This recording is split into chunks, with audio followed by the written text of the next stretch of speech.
প্ৰতি বছৰে লগা আমাৰ তিতা কেৰেলাৰ গছডাল এইবাৰো হৈছে আৰু লাগিছে।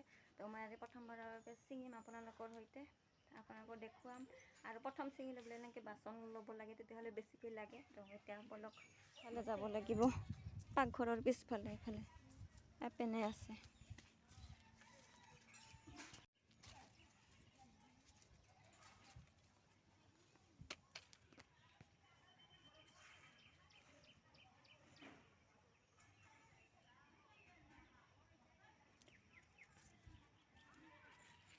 এয়া চোৱা ইমান ডাঙৰ ডাঙৰ হৈছে।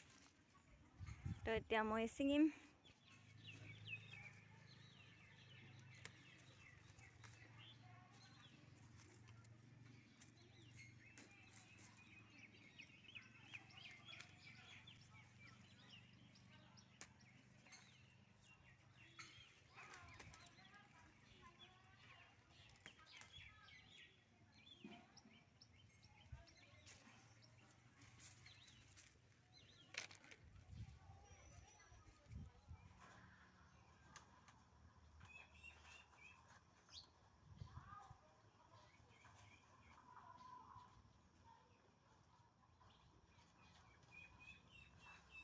তিতা কেৰেলা চিঙা মোৰ এয়া হৈ গ'ল, আৰু গছত আৰু আছে, কিন্তু মই আৰু চিঙা নাই, কাৰণ অলপ অলপকৈ খাম, কাৰণ আমি তিনিজনে মাত্ৰ তিতা কেৰেলা খোৱা মানুহ, তো ইমান নালাগে। তো আজিলৈ আহিছোঁ, বাই।